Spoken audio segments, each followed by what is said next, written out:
It's really a pleasure to see all the victims of Michael who volunteered to come back when they're not working out. It's nice of you. So in the spirit of Shape Up Fitness and being told what to do with yourselves, everyone stand up. Michael, you can stand. And so let's, get our feet relaxed, shoulder width apart. And just let your eyes kind of gently close, let your knees not lock out. And now we're going to put all of our focus and attention into our pinkies. So just bring your mind into your little fingers. When your mind is rooted there, just let the pinkies hang, let them relax. Maybe you feel like a fullness or a tension, that's okay. Just most important is to feel the pinkies, leave your mind there.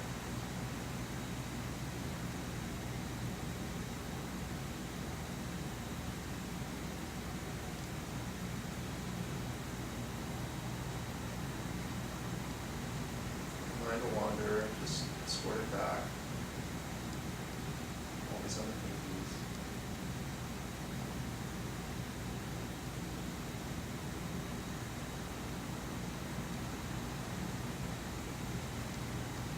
Gently open your eyes and come back into the room. You guys did really good. You guys all look like Buddhas. What was going on behind your eyes? I've been trying to avoid that Buddha look for some reason. That belly is just on my... Okay, so that's what that is. It's a type of qigong, is what we call it. Qigong means cultivating the body's energy. And so this is a talk about Chinese medicine. So I kind of wanted to just start with, you can all sit down with it. Simon says. I just wanted to talk about the foundation of this medicine, which is really cultivating your own health and wellness. We say in Chinese medicine that you treat before you get sick. And so doing things like this is what my teacher would prescribe for just relaxing the heart. Because in Chinese medicine we say the pinky is connected to the heart, so you relax the pinky, the heart relaxes. I don't know if you guys noticed the pleasant feeling you may have just gained from just a minute of sitting with the pinkies. But you can do that at any point in your life, anytime. When you're driving, when you're sitting, when you're bored, sleeping, trying to sleep. And so, that's one of the 5 limbs of Chinese medicine is Qigong.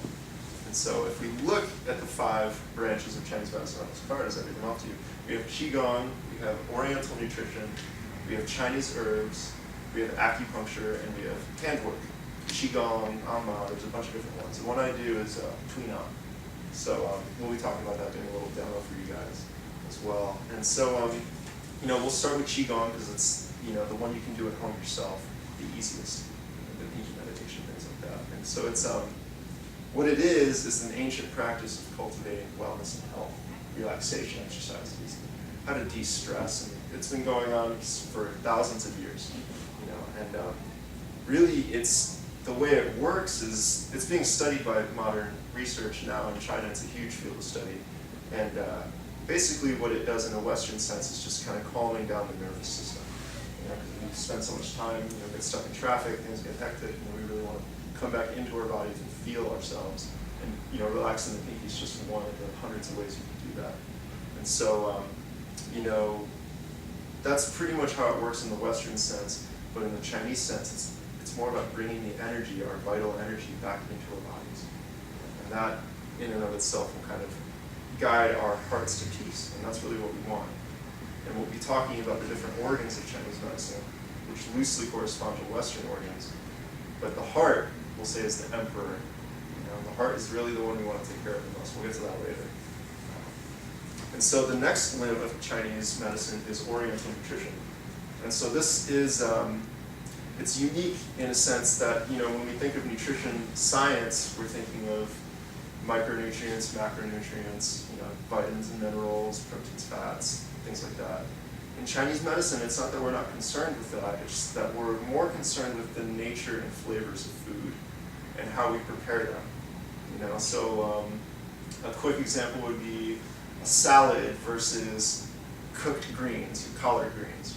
The same plant materials, but prepared very differently, and they have different effects depending on who eats them.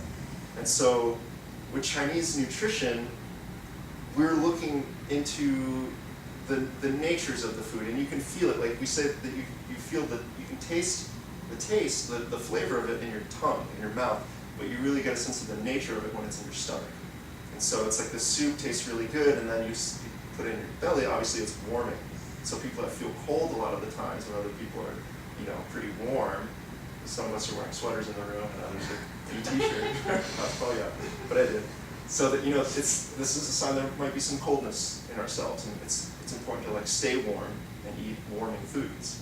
And especially in the wintertime, that's when you want to eat hot soups and stews. It's very much common, in traditional cultures, and I know in Germany, you eat sauerkrauts in the wintertime, and here people like to eat sauerkrauts in the summer raw.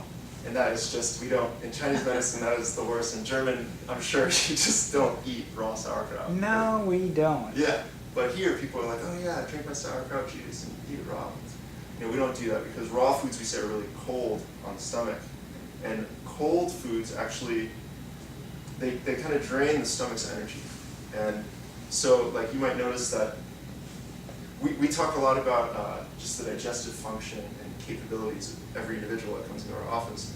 And so people that have loose stools, they tend to are eating raw salads, yogurt, things that are really cold on the body. And the digestive system doesn't like that. It wants warm and dry. That's really the main thing. And this is not to say that you can't eat cold food anymore, but it's just to say to be mindful of how it feels in your body. When you eat a bowl of yogurt and you feel cold and shivery, there's a reason for that. It has nothing to do with the actual temperature of the yogurt. It could be sitting out on your counter for an hour, or sitting in the fridge. It's the same thing. And the probably easiest example is like a hot pepper. If you put a hot pepper in the fridge and you eat it, you still feel hot. That's kind of what we're going after with Chinese, with Oriental nutrition theory. And so that's something that's kind of, I can't quite go into it in detail now, but that's kind of the basic primer on that. My fingers are going great. So on to one of our favorites in the clinic is Chinese herbs. And Chinese herbal medicine, people don't know what a Chinese herb is in this country. And, what's unique about it is that we have all these different plant and animal and mineral sources of health and wellness available to us in the Chinese material good to use. However, what makes it unique is that we combine different proportions of each of these individual herbs based on who walks into our office with what presentation. So very rarely do two people get this exact same formula. And so we have over 450 different herbal medicines that we're made to learn, and then there's all these different combinations for them depending on what you're coming in for. And the difference between this and Western medicine is if you get a pill from the doctor, the only thing they can change about that is the dose. And if that pill doesn't work for you, they can't go in and change the constituents of the pill, they just give you a different one. And with Chinese medicine, if we give you the formula, and let's say you have a worse reaction, a side effect, this is where we say, we stop. We want to change directions because having side effects means that we're doing something wrong. We're pushing the body in a direction it doesn't want to go in. And so with Chinese medicine, that's really what we're looking for, the only side effect to be you feeling better. And some of the herbs don't taste so good, but I guess when we're little kids, we get used to Dimetap, Robitussin, and things like that. Same thing with Chinese medicine. It doesn't taste good usually.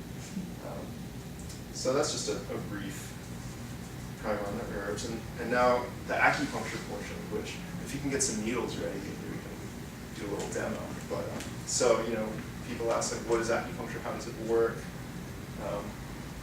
Acupuncture is a more than thousands of years old medical tradition that originated, we think, in China, but there's evidence to show that it has emerged independently in other countries, which is very interesting.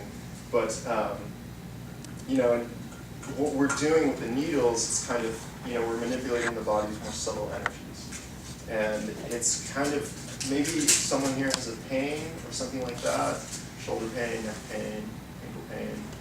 Anybody? Wendy? Ear pain. You has what? Ear. Is it my ear beating that's getting to you? No, it's just fluid. She's Oh, you too got much fluid. fluid in my ear. No one has a shoulder pain? You guys No, are so sorry. good. I've got plenty of stuff. Don't worry, but I figured somebody else can volunteer. See, I don't think I have real pain. I'm just always sore from the beating I get. distracted. Between all that and stuff. Yeah, let's do Tuina. Okay. We'll get to acupuncture. So Tuina is Chinese medical massage. This is one of the standards of care in Chinese hospitals. When you go into a Chinese hospital, you might get Tuina, and lucky you, because it's awesome, and that's like my specialty. And why would you need this?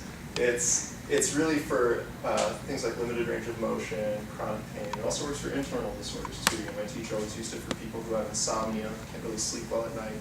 And so, if anyone would like to volunteer for a quick demo for Tuina, maybe we can get that done. Who wants to sign up? You do? Don't be shy. Okay. So let's have you sit up on the table. Okay. That's a nice laptop. And, It's for sale, buy $1 buyout. Okay, so you have the fluid in your ear, huh? Yeah, I just went scuba diving and I can't get I it can't out. get it out. No, and I've done over-the-counter drops, and I've done steroids, and nothing's working. Okay, which ear is it? Left one. Left one? So do you mind if I work on your neck a little bit? Sure. Okay. So this is an uncommon application for Tuina. We'll see if it works. Usually it works great immediately with range of motion type disorders. So just go ahead and rest your head into my hand like that, just kind of like a bowling ball. And is your face contorting and all sorts of No, I'm okay. Okay. Smiling, so. It's a good sign.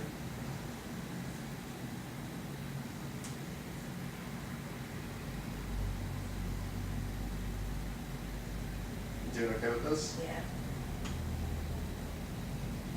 She's probably not, but since I have control over her head, she's I can't go anywhere. Yeah.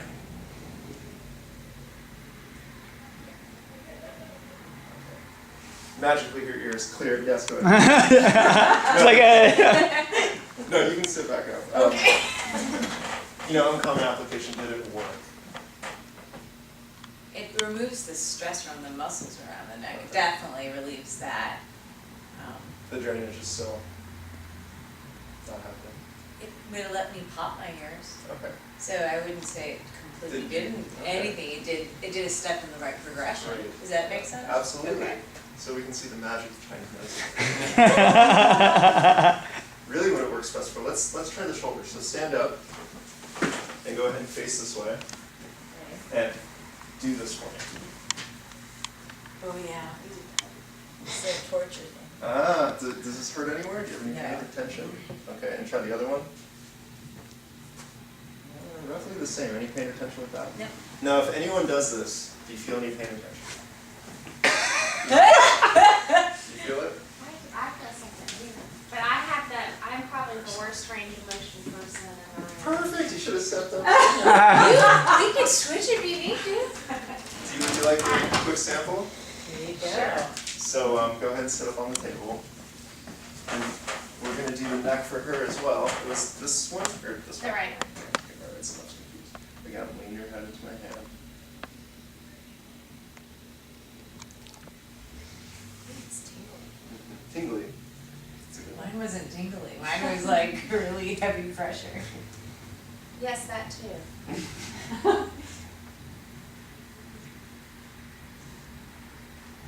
There's that. Excuse me.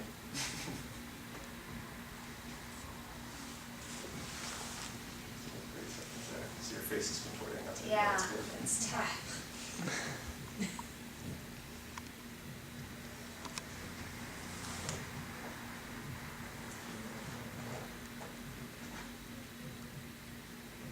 You okay with that one? Mm-hmm. Or something?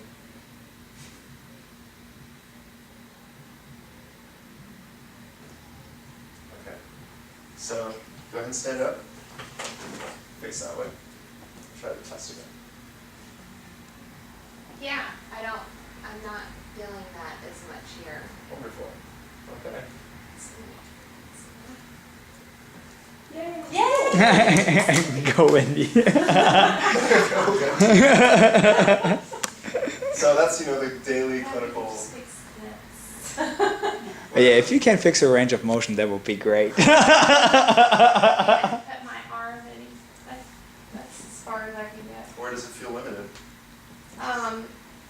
It's It's in my chest and my thoracic spine.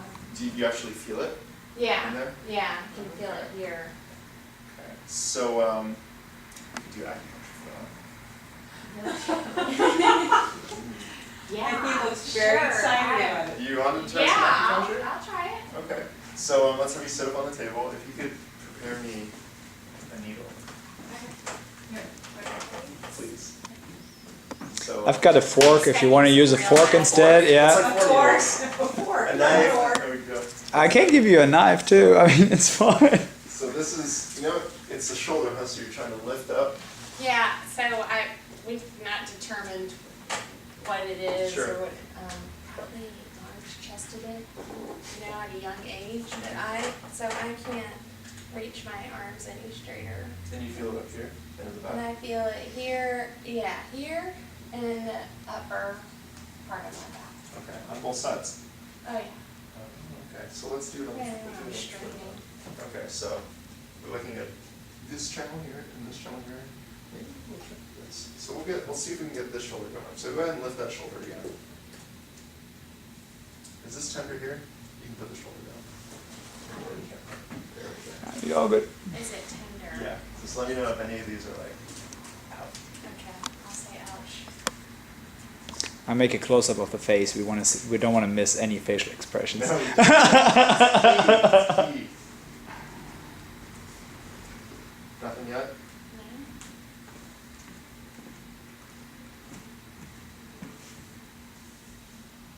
So let's straight down to the foot because we're not getting anything there. Do I need to take my shoe? Maybe this one, yeah. Maybe take one shoe. That's it. Can I take my bike off? Tape.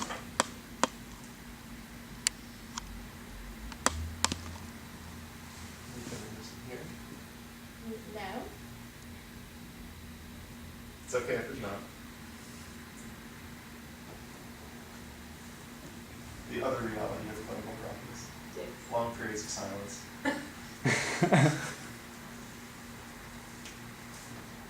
Anything going on here?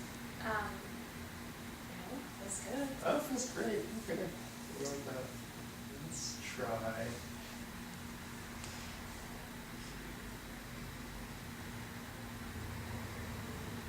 Ooh. Yeah? Yeah, so that's tender, I guess. Yeah, absolutely. So we're gonna stick it over there. And you were looking for places to poke me all that time?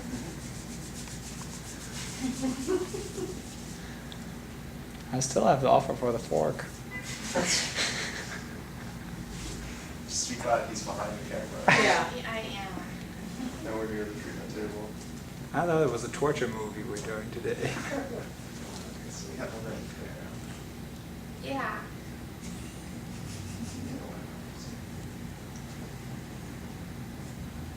You put in a bowl. She's so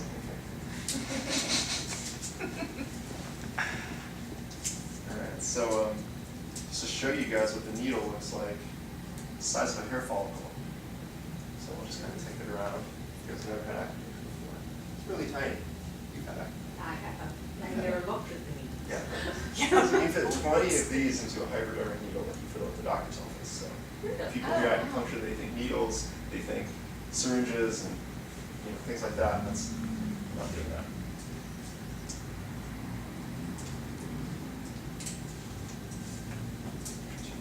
This is called a guide tube.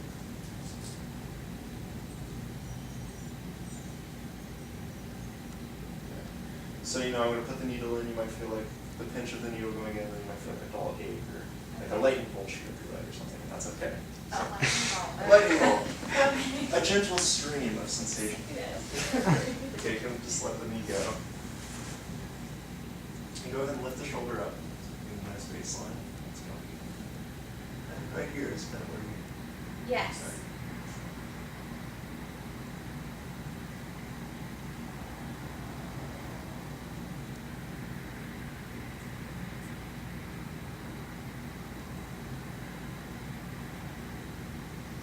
Now you're moving the needle around. Killing me. I'm not even there. No, I can't see You it feel it? really. Yes, Yes, Oh, you yeah, I feel it. feel it. So put the arm down. Let's try lifting the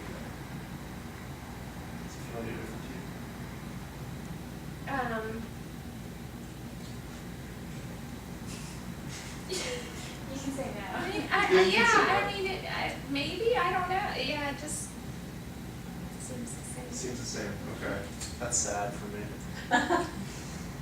Sad for me too, I know, right? right? I wanted magic today. Well, let's get some magic I going. wanted some be healed. How does this feel? Tender? Yes. So we'll try this one. Of course, you're like rubbing on my, I don't have any meat. Try.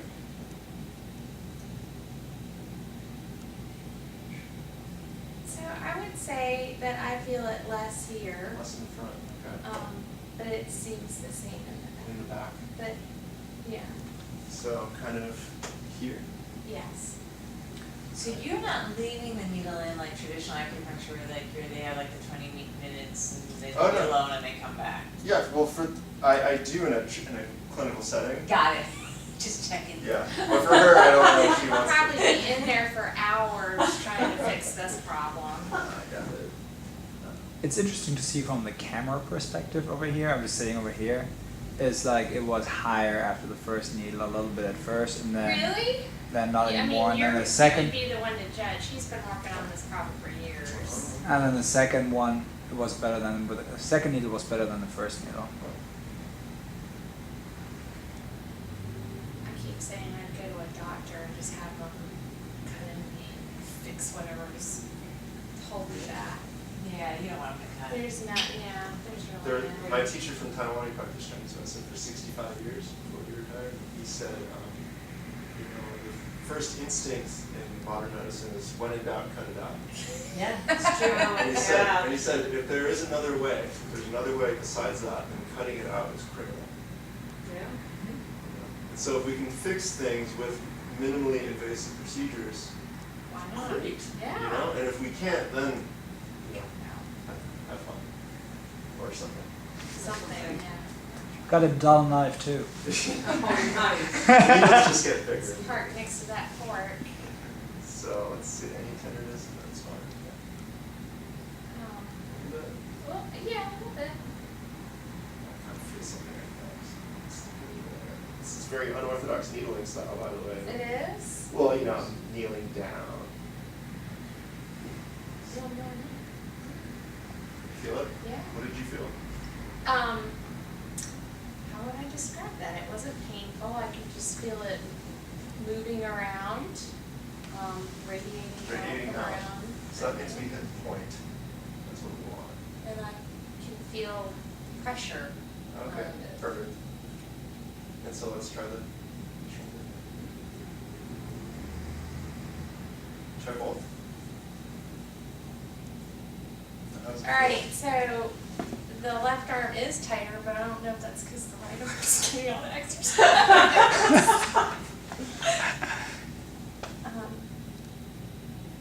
Yeah, I would say it does feel lighter here. Where's the pain now on the back? I would say Oh, it's it's higher in the up back. now. It's in the back. Okay. Very interesting. It's moving. So Is it going out? Is it on its way out? it is on its way out. I'm going to usher it out the door real quick. That'd be great. And, pain likes to overstay its welcome. So, That's true. if you don't mind, I'm just going to palpate for tender spots here. Sure. Palpate. Any of this tender. Sensitive, sore. No, not sensitive or sore. Right around there. Yeah. This is scalp acupuncture, and scalp acupuncture has been really investigated for stroke rehabilitation.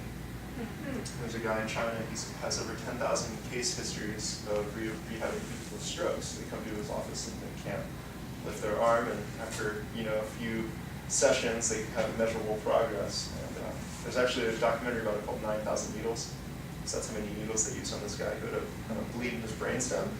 He lost complete control of his body, and so his family, after his insurance ran out in the United States, with no progress, they took him to China to see this doctor. And so it starts with the doctor walking up to him and saying, shake my hand, and the guy's like, I can't. And then at the end of the movie, he's walking in a walker, you know, he's able to reach for things and things like that. So it's really an American story. Unless you're a Chinese doctor, then it's just Tuesday. It's Tuesday. Okay, so we have the needle in there. I hope that didn't hurt too much. No, didn't, I felt it when I flexed my face. Okay. So let's move again. Okay. There's no pain in it. Ta-da! That's Thank cool. you so much for your That is so volunteering. cool. I'll let you stay here with the needles for a little bit just to get the more. Is it okay? Yeah. She's like, sure. She's like, you know what? Leave those in. I just keep going home with those. Okay, right. How long do they last? How long? What's the expiration date? Alright, you can just sleep here with the needles and I'll be back. So that's really cool. You know, obviously, you know, I do this in my clinic all the time. People come with pain. When it works like this, it's like, you know, that's what we want. We want instant results with acupuncture. You know, something needs to shift when you put the needle in. The saying for the guy who created the system, Dr. Tan, with a little bit of what I studied, is saying in Chinese translates to stand, pull, see, shadow. Meaning when you stand to pull in the sun, you should see the shadow fall. So that's kind of what we're going for with the clinical results here. We want to see the shadow immediately. It's not like working out where it takes months of hard work. Yeah, I had no idea. It was instantaneous. Hey, I get the message. Okay, so that was awesome. So thank you so much Yes, for, that was awesome. you know, don't move because you have needles in you. But, Okay. you know, and we offer, at our clinic, we offer private acupuncture sessions. You know, we also offer what's called community acupuncture, which is more of the same style what they do in China. In China, if you go to a hospital, you don't get a room to yourself. You know, there's a doctor going around, he treats, you know, 100 patients a day, and, you know, he comes in and takes a look at you, takes your pulse and tongue, says some nice words, and sticks some needles in and walks away, and then a nurse comes by half an hour later and pulls him out. You know, so we don't quite take it to that extreme, but we do what's called community acupuncture, where you're in a room with about this many people in comfortable chairs, and it's, you know, much more affordable option for people that can't afford to come back over and over again for private sessions. But, you know, we can do the same thing in a private treatment with the needles as we can do in a community setting.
can't do tween on.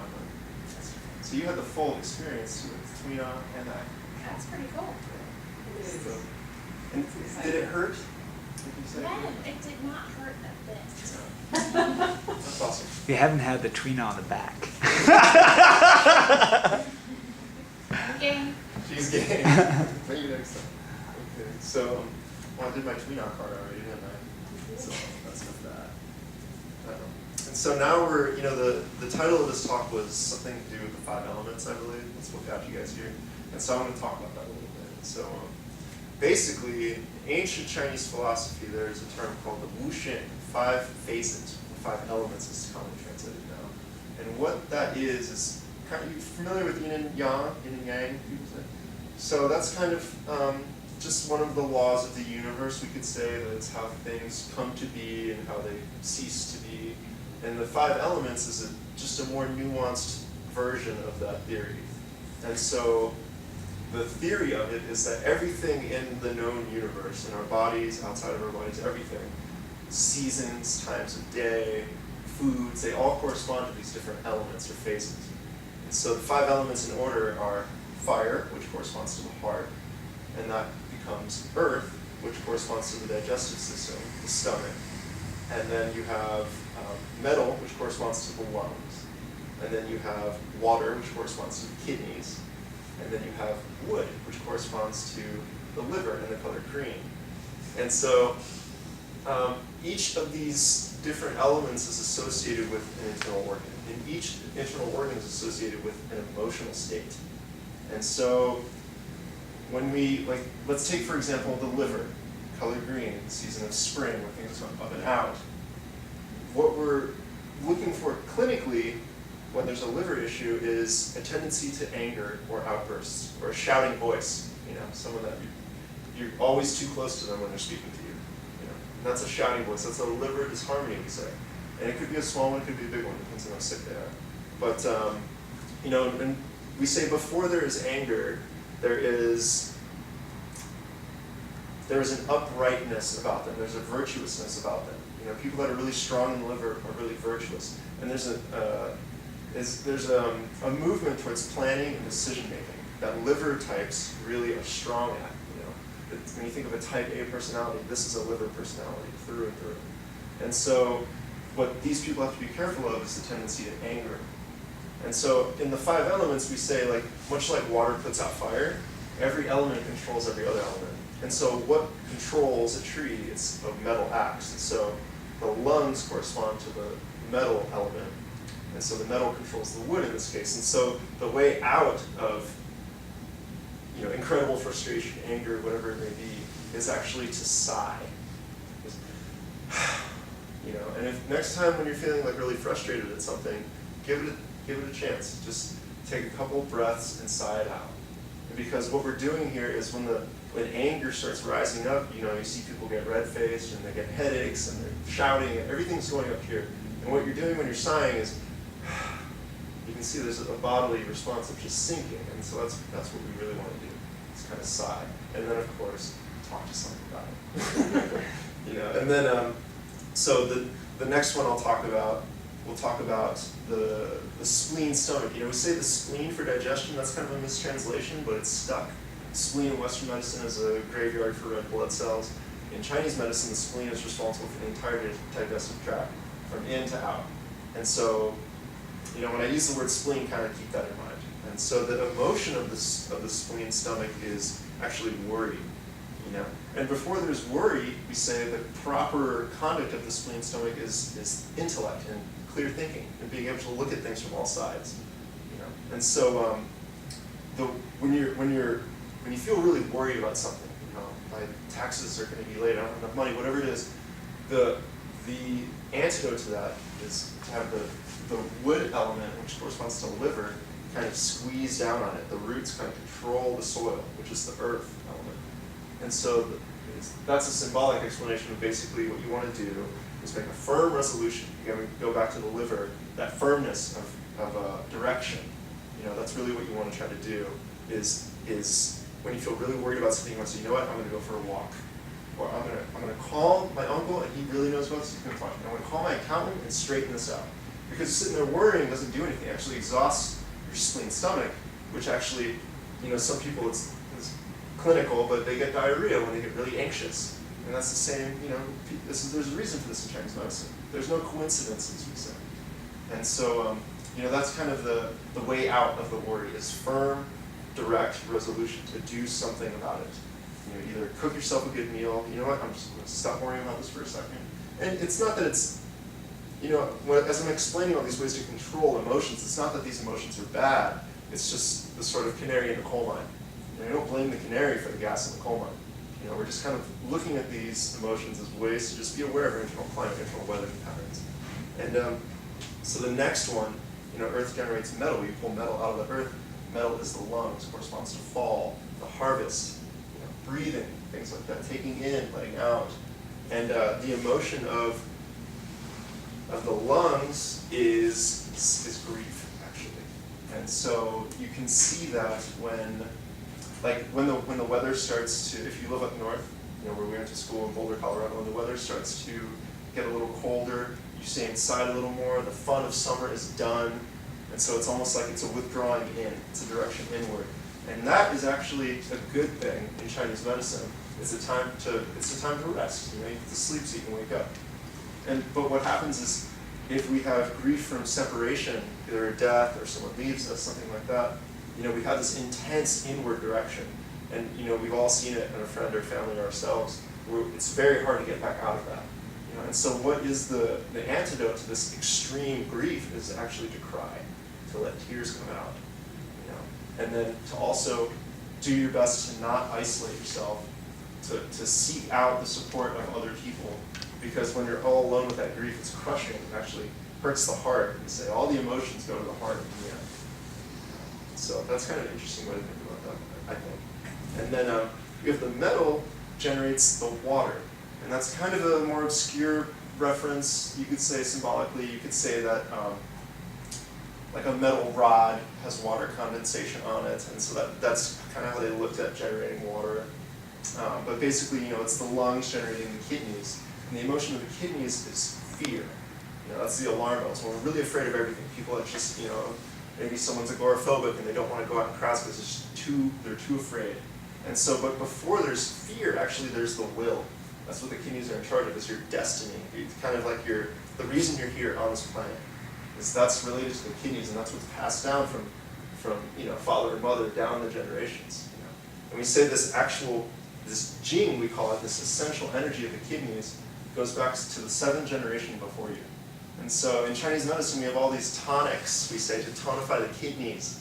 Different herbs and foods. Oysters are really good, salty foods, things like that. And also, if you crave salty foods, you probably have an issue with the kidneys, but that's a different story. But the best way to tonify your kidneys, if you feel overwhelmed with fear and lack of direction in your life, is to actually track down the graves of your 7th generation of ancestors, going back 7 generations, and leave flowers there. Actually, and even if you can't find the graves, even symbolic offerings, they say this is the best way to tonify the kidneys, that essential energy, is to honor your ancestors in Chinese medicine. And the Chinese, Asian culture is very much about venerating ancestors. It serves actually a purpose to reconnect us with who we are and where we're from. And so that brings us to my favorite organ, which is me, is the heart, and that relates to fire, public speaking, laughter. Being silly.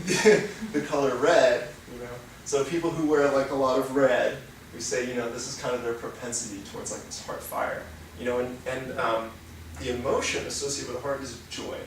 And while we ordinarily don't think of that as being problematic, a more accurate translation of what they meant by joy is overexcitability. Someone who's just like, oh yeah, totally, and it's inappropriate laughter. Why are you laughing? Is that you? Is that me? It's inappropriate laughter. It's sharing too much. The person next to you at the grocery store that you don't know is telling you about the death in their family. Like, this is a hard thing. Stop talking about me. Yeah.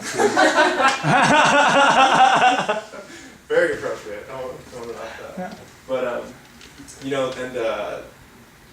what we say is, before there's this over-exuberance of energy, the proper emotion of a healthy heart is contentment. And it's being having a certain satisfaction with where you are in life. And that's not to say if you're a homeless person, you shouldn't strive for something better. But you're not going to put yourself in a hell realm, so to speak, of emotion going about it. You say, you know what, this is where I am right now. It's about sinking into your station in life, where you are right now, and then moving from there. So you can have a clear mind to go about it. You can use all these other elements of vision and planning, of your intellect, of your will. None of those work if the heart is out of whack. And when the heart is out of whack, we tend to have sleep issues. We can't sleep at night. And a lot of people come into our clinic and, I treated a guy who's 72 years old, had back pain for 15 years. I did a little bit of this on him, and in 2 sessions his back pain is nearly gone. And to him, he's amazed. He had stabbing back pain every day. And he's 72, he had 2 treatments. I treated another guy a couple times. He's a really angry type, you know what I mean? He's not very content with his life, like my 72-year-old patient who just walks his dog 5 times a day, has no stress. This guy, very resistant to treatment. Same protocol, same theory applied, but he just couldn't get better. He ended up not coming back. And my explanation for this is that he wasn't, his heart wasn't in the right place for him to make good decisions for himself. And this contentment, it also relates to self-confidence. When the heart energy is healthy, you have no fear.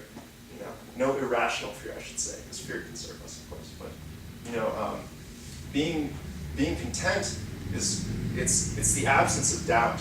It's good to define things by what they are not. And doubt is the enemy of your contentment. And if you feel a lack of purpose, a lack of direction of what you're doing, that is doubt. And that will cut right under the foundation of a healthy heart. And they say in Chinese medicine that these emotions that we get stuck with, grief, anger, worry, whatever it is, they kind of stay lodged in the heart. And if you hold on for 10 years, that's what causes heart attacks, and tumors, things like that.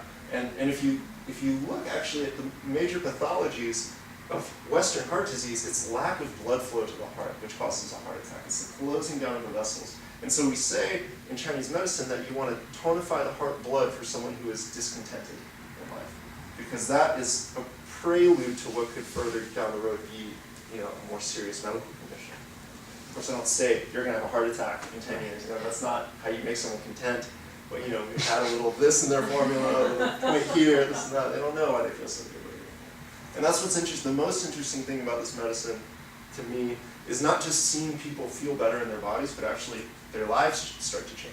Some people come in for treatments and they couldn't get that job they wanted, or this fight with their family's been going on, or they got a divorce for some reason, and all of a sudden they're back with their ex-wife. I treated a guy who had trigeminal neuralgia, which is a really debilitating condition where the trigeminal nerve in the face is inflamed.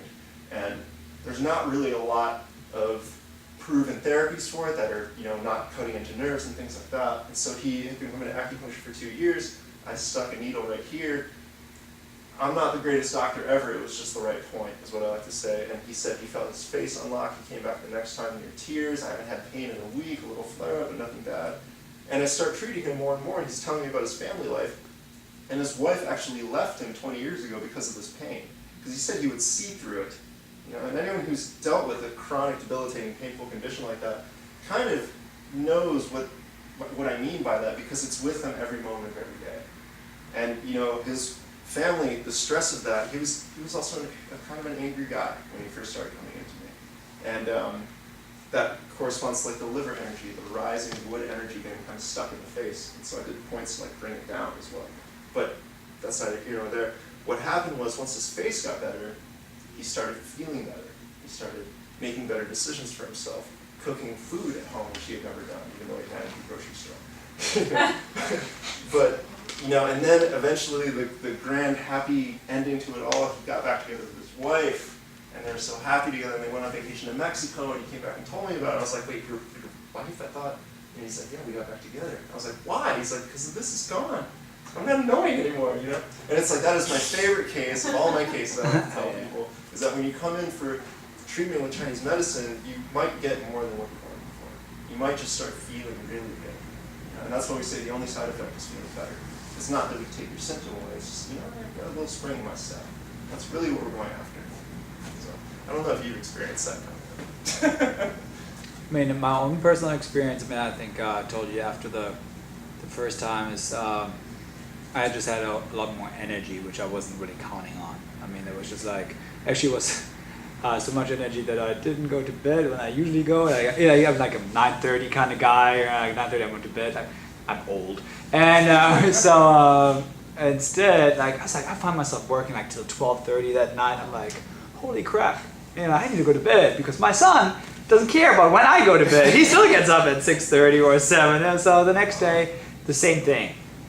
And the next day, the same thing. And then obviously it ebbed off and it normalized. But like overall, like the energy has been better and it's been easier for me to. Like when I had some went in with I had some muscle issues and I had some anxiety stuff that I wanted to work on. So I don't have a problem talking about that. So it really helped me just modulate it better. It doesn't mean that it went all away, Right.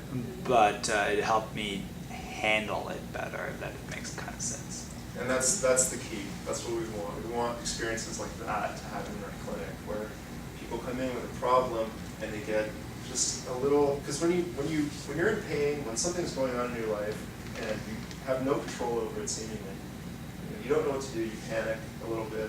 I know I've been through it with my back. I had low back pain until I found Chinese medicine. There was nothing that could fix me. Physical therapy, nothing. It just screwed me up more. And then, Chinese medicine comes along, all of a sudden I'm not so worried about my back going out when I lift weight anymore. I'm not so worried about it going out when I play soccer for longer than a half hour. Things like that. So it's just like a little more freedom in my life. And I'm very young right now. And so what's going on for me is that correcting these, imbalances when I'm young sets me up for a good, healthy life when I'm older. And so, like in Chinese medicine, what we say with things like dementia, Alzheimer's, strokes, heart attacks, is that these are not diseases of aging, these are diseases of youth. And these building up of patterns and habits in our lives that culminate in an event later on. And then all we can do in Western medicine is deal with that event. And preventive medicine is slowly catching on, but the structure is not in place for insurance companies and things like that to promote that sort of thing. They don't cover preventive medicine, But, so that's kind of what I want to leave you with as far as my own experience with Chinese medicine, and what I see it doing is kind of setting people back on a good path and to kind of follow their Tao, their way. Because everyone has their own destiny, and we just want to make sure people can walk their path without shoulder pain. And things like that. It goes deeper than that. So I don't know if anyone has any questions or concerns or comments. I want energy needles. Well, the Taiwanese doctor I mentioned earlier, he's 65 years of practice. He said when people have an injury that plagues them, that it's kind of like a hole in their bucket, and that all this energy goes towards maintaining their problem. And then it says when you plug the hole, the bucket fills up. And so that's a lot of. It's not that there's a point I put the needle in that gives you more energy. It's that I know. It's that we plug the hole so that you can fill it. And then we say, if the hole gets plugged up with acupuncture, but the symptoms come back, then we need herbs. Because the herbs will actually put things in your bucket for you. And then we change things with diet, things like that. There was one more thing I wanted to say about diet. It just occurred to me, is that I think in our paradigm of healing ourselves, it's all about I'm doing something wrong, and so I need someone to tell me what to do correctly. And I think that there's definitely a place for that. We shouldn't be eating ice cream 3 meals a day, clearly. But he said that. But what needs to happen is first, there's a wise old doctor said, whatever you eat, enjoy it. If you're going to go to see a Chinese doctor or Michael and he's going to work with your nutrition, the first step is actually to enjoy what you're eating. Because if I tell you to eat 3 bowls of kale a day and you don't like it, that's not going to stick. So I had a nutrition teacher in my school talk about how she would just get people to eat kale, put cheese all over it. I don't care. I know, right? But just eat your kale, eat your veggies. Doesn't matter. You have to enjoy it. There's an effect to the joy of your food. And I think we have kind of a tortured relationship with food now. I think everyone in this room grew up with dinner time. Me and her are I'm the last generation to have dinner time. 6 o'clock, 7 o'clock, 5 o'clock, it's time to eat dinner. And then there's modernization caught on, you come to speaking engagements at 6 o'clock, whatever it is, your schedule gets thrown off and you don't eat dinner at the same time. And when we talk about the spleen stomach, the main thing to do, whatever you're eating, is eat at regular times.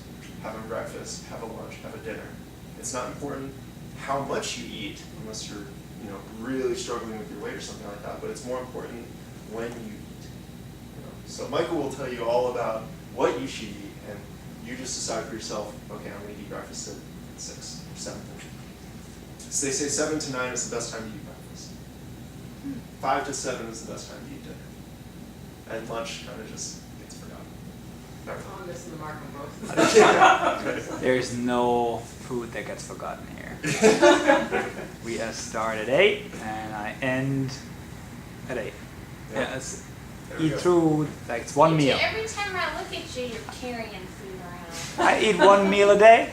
Okay, it just goes for 12 hours. It's different. Can't eat 12 pounds of kale in one sitting. He's got to space it out. Now, all joking aside, I've got a question. So, you were talking about the 5 elements, and then nowadays what we see more and more, and I've seen this also with clients and outside of here, is the occurrence of ADHD and attention deficit. And so we have, I'm on one side attention deficit disorder and attention deficit hyperactivity disorder. So and how far have you guys had success with working with kids or adults in that matter? Because I feel like, to be quite honest, like I've seen people, adults or children, just completely fail at life because they just have no take, like they can't focus. It's there's a squirrel where, like, I mean, it's just immediately somewhere. And so my question was, like, do you guys have any experience with that, and how far can you guys help? Because like nowadays when we throw drugs at those kids, and I don't know how excellent that is of an idea. I mean, obviously if nothing else works, it will go again. If nothing else works and we have to throw drugs at the kid, that's fine. I mean, but like How can we treat this? How do we treat this? How do we see this in Chinese medicine? Yeah. So when we think of ADD, ADHD, I was actually listening to a lecture about this actually not too long ago. But 2 things I'll say about that. One, there's a theory that ADD, ADHD is actually an adaptation from our previous life as hunters, is that we have to be very aware of our environment. So squirrel could be a lion. So there's that explanation. Which, could have big teeth. As someone who was diagnosed with ADD, I love that I was a really good hunter. And the more seriously, in Chinese medicine, there's 2 different kinds of ADD, ADHD. We don't quite differentiate diagnoses, but we can, for the sake of this discussion, So there's the ADD of qi deficiency, and by qi we're talking about the vital energy of the body. And so you have, obviously it can be situational. I've been working all day, I haven't had anything to eat, and so don't ask me to look at this report right now. I can't do it. My mind is going to wander. And then when you get some qi and you some food, something like that, some exercise, you can all of a sudden focus a little better. So oftentimes with little kids that have ADD, it's about building that qi, that spleen qi, the stomach spleen, the digestive element, so they can actually process to sort of, and there's a mental emotional correlate with digestion. It's taking in things from your environment as well that come into the eyes and the ears, not just the mouth. And so once we get that spleen up and running well, all of a sudden kids have more energy and they can sit at their desk and not wander off, so to speak. And then there's the other type of ADD, which is like the heart fire. We talk about the heart being that exuberance when it's out of balance. And so that's the kid that's like, ooh, I got it. And it's like, oh, he's so smart, but he like can't stay on task, you know what I mean? And it's not that he's more intelligent than other kids, it's just he can't stop. So what we do is we kind of pull that heart fire down. And herbs and acupuncture are really effective for children. That's Paula's specialty, thank goodness. She loves little kids. But that's kind of how we look at ADD, ADHD. It's like an imbalance of this. It's either like a deficiency, there's not enough of something, or there's too much.